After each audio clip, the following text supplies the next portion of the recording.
Hey guys, it's me, Lord Boy, and welcome back to Let's Read Katawa Shoujo. I know it's been a while, but I think now would be a good time to return. So let's begin. Lily walks beside the wall, letting her cane gently tap against it every now and then. Hanako comes along right beside her, so close that she's practically half hugging her as they go. Although it must make her walking that much harder, Lily takes it in stride.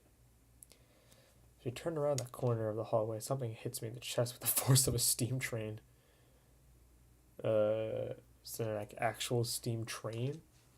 Hanako shrieks a little, and my vision briefly goes black. Ouch. Ew, whoa. Hello. Opening my eyes, I see a pair of saucer-like green eyes looking up at me. They belong to the perpetrator, a short girl who bumped into me and is now fallen down onto the hallway floor. Oh, she's paraplegic. It's Emmy. She wears a PE uniform and a very worried frown. The former strikes me as a rather strange thing to have on during a lunch break. More striking than that, though, is that she doesn't have any legs. Yeah, looking Captain Obvious over here. Or she does, but they're not flesh and bone. Her pale and very much flesh and bone thighs end in shins and feet made of small black metallic or plastic material. They look disturbingly artificial and unnatural. Ready to go? Again, Captain Obvious. It almost makes me forget that my chest is... Oh yeah, we got steam trained. The girl winces a little, rubs her nose, and jumps up.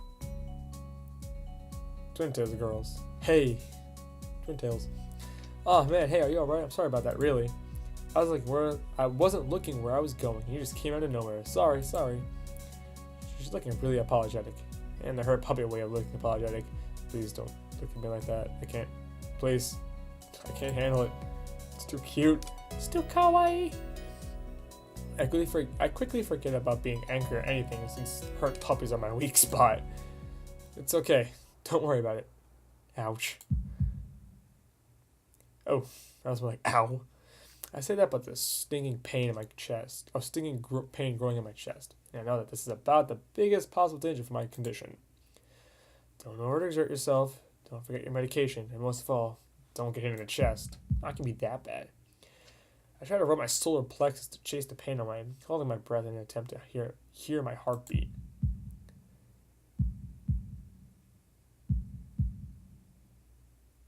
It seems normal. Hey, should I get a nurse?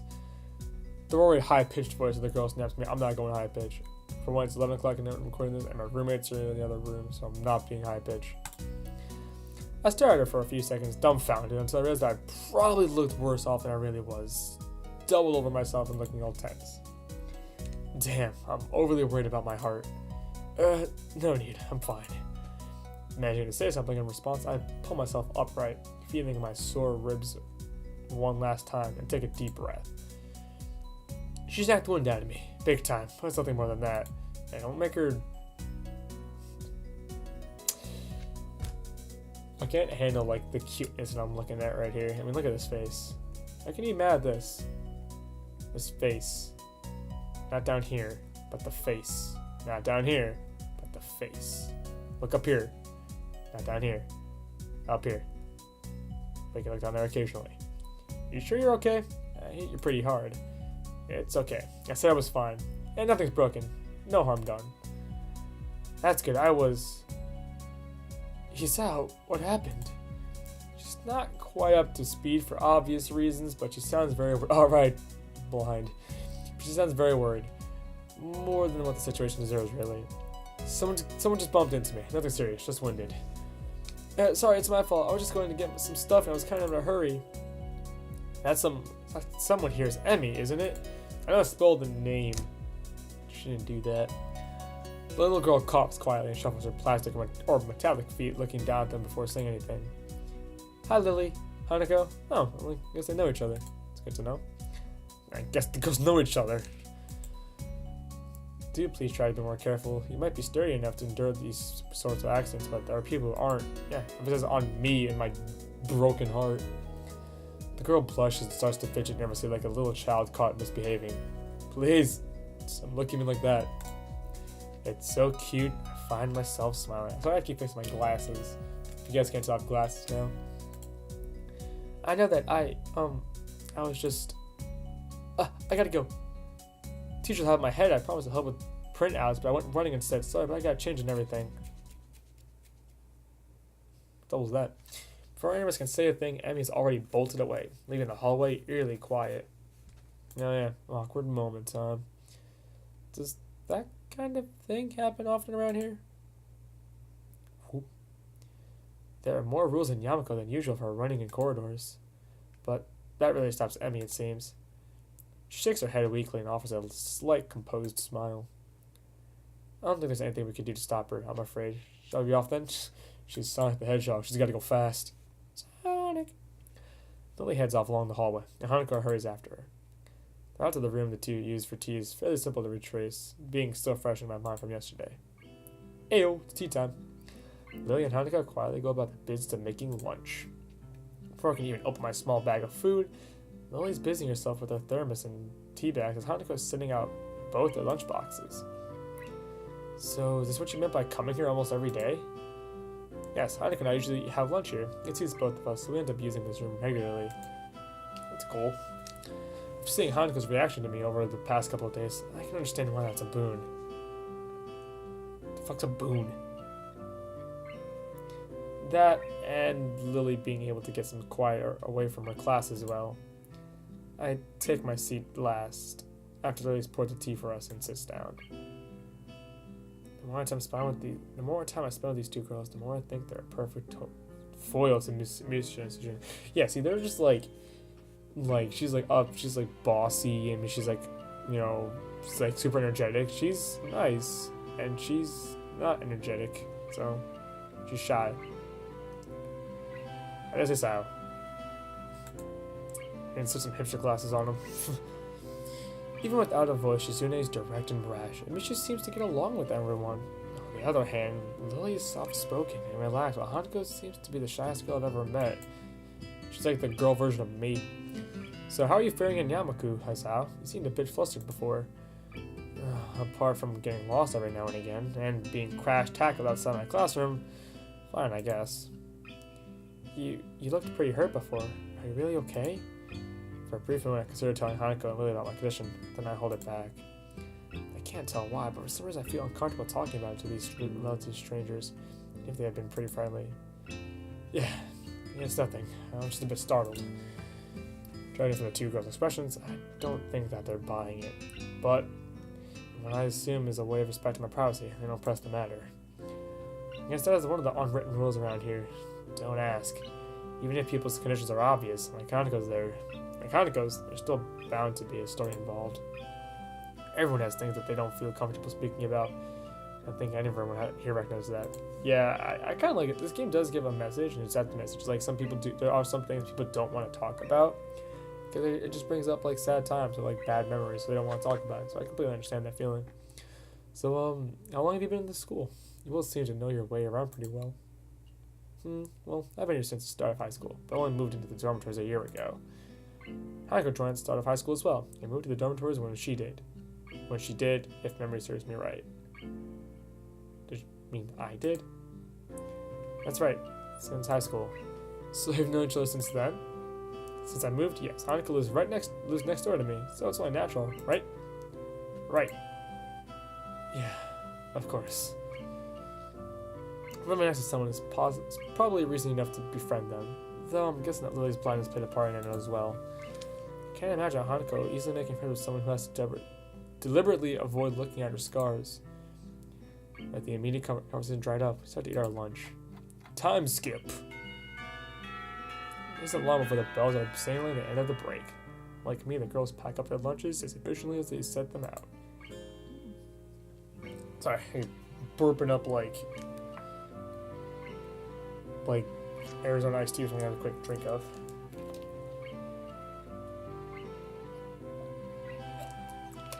I'm a little winded. I feel refreshed. Sponsor me. Oh, yeah, that's not gonna do shit, but sponsor me, Arizona. I guess I better be off. Are you gonna go with the Sal, Hanako? Hanako looks up at me, and for a second I can see that she's considering skipping class. Maybe just to avoid walking in the classroom with me. Yes. I don't know what to think of it. Hanako really is delicate to the point of breaking if looked at it in the wrong way. Makes me a bit nervous too, but I push the feelings aside, trying to be as natural as I can. We should hurry then. Class will restart by the sound of it. Lily gives a nod of farewell as she bends down to take her cane. Hanako and I filing out before her. We walk quickly down the empty halls to our respective classes. As we reach the door to Lily's 3-2 classroom, she turns towards me. Isao, thank you for sharing lunch with us today. My pleasure, Lily. Just me and Hanako. Oh boy. Don't look at me like that, please. Where's the music going? Music? Music. Music? Music's gone. Something always happens when the music changes. It's never a good thing. But, alright. Anyway, with that, we part ways. Lily entering her classroom and leaving Hanako and I to make off to our own. She's still looking like she wants to run away. So, do you really want to go back to class now? Yes. Okay then. I feel like I should say something more to her. But it's hard to come up with anything that would be appropriate and safe enough. Anthony was right. The more time we spend out here, the more explaining we have to do. I open the rear door of the classroom and walk in. Oh, fuck. Hey, man. You weren't playing the fucking face. What the fuck is up with the eyes? Teacher looks up at me and opens his mouth to say something. However, as Hanako follows me in and closes the door, he simply nods to us and continues his lecture. This is the third time that Hanako has had her truancy practically ignored. There's definitely something going on here. We make our way to our seats, and I notice that Misha and Shizune are both missing as well. I wonder if it's some form of informal agreement with the staff, or if it's a perk afforded to the unique students of the school. I'm trying to make as little disturbance as I can, and I extract the relevant textbooks from my bag and start catching up. The class goes on quietly. I know there's like a nerd thing I just did there, but did they fall off because of the headphones? It's weird. The teacher seems like an okay person, despite the weird first impression I got, and the material is relatively interesting. However, the way he teaches is really bizarre. It's as if he expects that everyone's a natural genius. Oh god, I had a class like that before. Time skip. When the final bell sounds, I realize that there's still a lot of time left in the day. I felt left wondering what to do. It's odd. At the hospital, I have 24 hours a day of free time, but here, feeling the considerably shorter hours feels difficult. Everyone else leaves and I'm left alone with the teacher. Moose was examining the assignment sheets we were working on earlier, marking them with a red ball pen. Raising from his papers briefly, he notices me and furrows his brow. What is it, Nakai? I jump at him addressing me, but I guess it's natural sparks of conversation since there's nobody else around. Nothing. We forgot what I do after school. The teacher slowly puts the cap on the pen he's holding and arranges his papers into a stack, clacking it against the desk twice. He seems very methodical, and for a brief moment I'm reminded of Shizune. But the teacher is more unhurried and relaxed, much more routine. You have no plans? No, I considered joining a club, but don't know what kind of club would interest me. Go observe a meeting of someone else's club. Might pique your interest. I guess. You know what, I don't know how to continue from there. Which looks at me in a way that makes me quickly want to take the words back to avoid a conversation. But I can't. I have to forge ahead. Just don't know how to deal with people. I mean, the other students. I'm talking to people and everything, so it's not that I'd be isolated or anything. I just don't know what to think about disabilities. It's like it feels that I'm being impolite if I pay attention to them, and it's weird to ignore them. Damned if I do, damned if I don't. The teacher scratches his cheek, absent-mindedly looking very unresponsive. I'm almost doing it. I'm going to beard out. I'm going to do it. These things are only an issue if you make them one. You'll talk normally with someone even if they're blind or something. Try to look behind the superficial. There's not a single student here who isn't just a normal kid behind whatever they might see at first glance. He says the same thing as Yuko did. I know they're right, but it's hard. Why can you not consider, for example, Shizune's deafness, when the only way to communicate with her is to talk through Misha or Hanako? It's not like you can ignore her face, but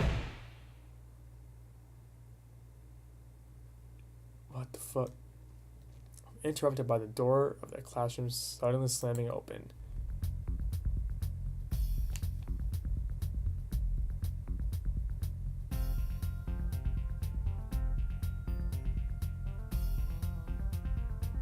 God damn it. Teacher. Misha crashes in, hands straight, and enthusiastic greeting, her voice loud and lively enough to wake the dead from their graves. Probably. She starts towards the teacher's desk with her bouncing step, hands energetically swinging in with the rhythm. Nito, visibly dismayed at the interruption and Misha in general, slumps in his chair. Mikado. Misha stops in her tracks and looks around closely, as if she's sensing from his tone that something's wrong but has no idea what. Yes? You have talked about violent control before. Fuck you, Misha. Yes! But she doesn't lower her voice at all, and the teacher just rubs his eyes. So what is it? We need help. You're running out of supplies for the festival stands. This is a stress.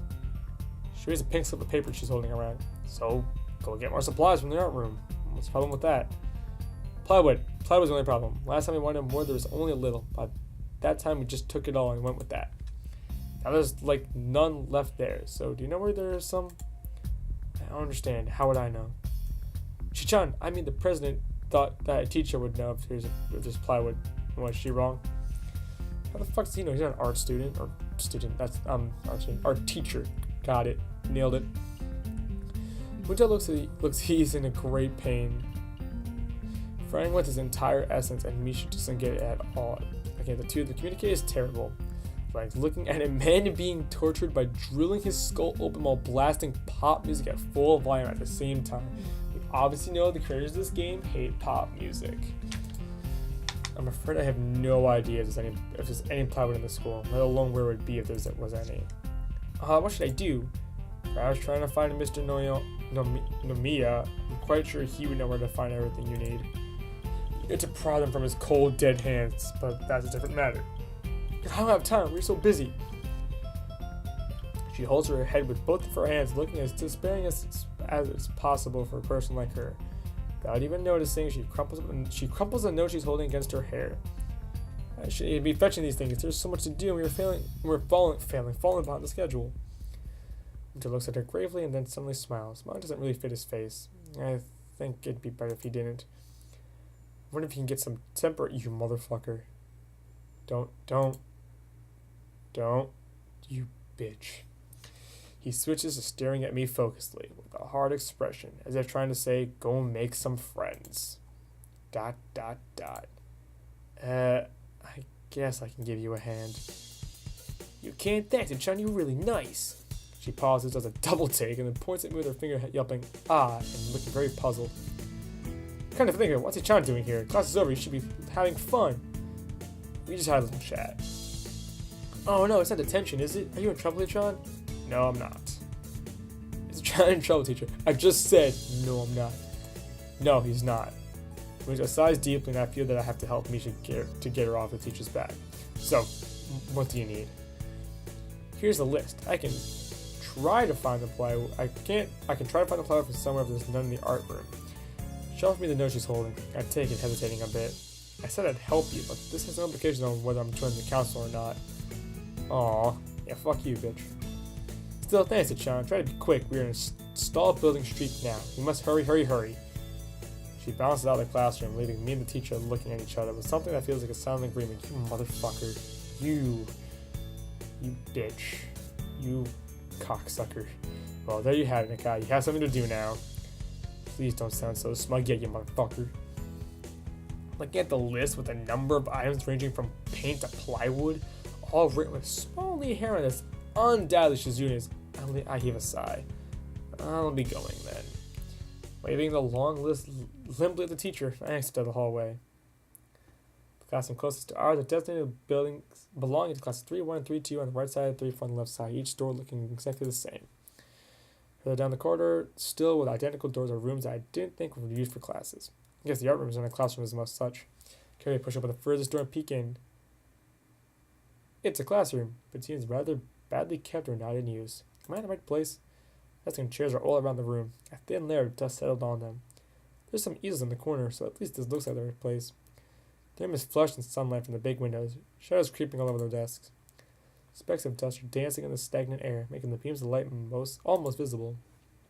Jokingly, I call in the empty room. Anybody home? Something catches my eye as I stop my sentence.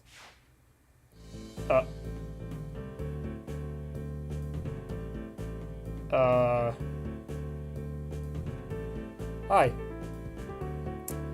So we're gonna save this for the next part. Save this for the next part. Now see you all next time.